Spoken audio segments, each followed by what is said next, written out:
Bonjour, morning brief du 14 juillet 2025. Alors, une semaine positive pour la bourse de Casa et même record pour le principal indice de la bourse de Casa, le MASI, avec un MASI qui termine à 2 points, 2 points des 19 000, du seuil de 19 000 points, a aligné une hausse hebdomadaire de 1,88%, portant ses gains annuels à 28,60%.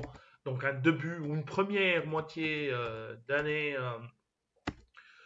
très très très positive pour le MASI qui dépasse de loin nos attentes. Alors, pour ce qui est des principales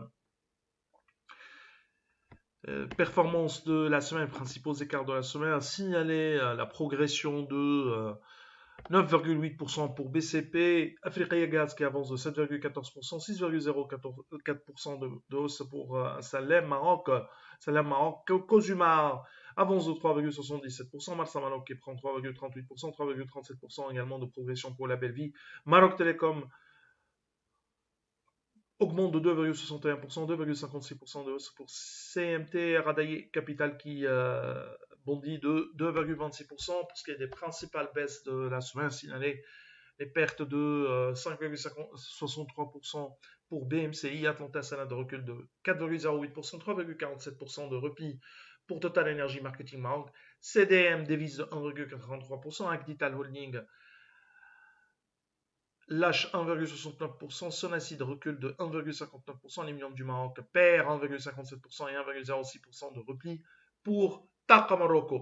Alors on a, selon au commissariat du plan, l'économie marocaine qui aurait progressé de 4,6% en T2 2025, 4,8% en T1 2025, et pour le troisième trimestre, l'Institut des statistiques prévoit une croissance autour de 4,4%, une croissance au deuxième trimestre qui a été soutenue par la progression de 4,7% de la valeur ajoutée agricole, alors que les activités non agricoles afficheraient une hausse de 4,4%.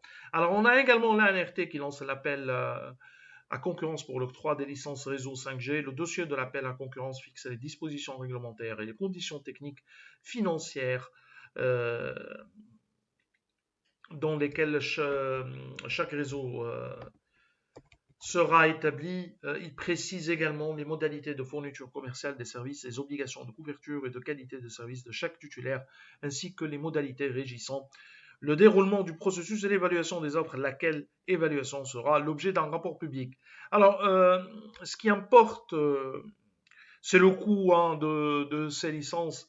Si on fait une comparaison par rapport aux dernières attributions accordées en Afrique du Nord, on est en Égypte qui est fin 2024, les trois opérateurs de téléphonie mobile et Orange, Masr et Vodafone Masr ont, ont payé 675 millions de dollars pour avoir la licence 5G, alors que Télécom Égypte au début de 2024 avait réglé 150 millions de dollars. En Tunisie, l'attribution à Ooredoo Tunisie, novembre 2024, a coûté 26 millions de dollars. Ainsi, une estimation sur la base du nombre d'utilisateurs mobiles, d'abonnés mobiles, une manière un peu de faire une comparaison, aboutirait à un coût global autour de 370 millions, 400 millions de dollars, 3,3, 3,6 milliards de dirhams. Pour rappel, le coût global des licences 4G attribuées au début de 2015 était autour de 2 milliards 800 millions de dirhams. C'est tout ce qu'on a. Pour ce matin, on remercie votre attention. On vous donne rendez-vous pour demain matin. Au revoir, demain.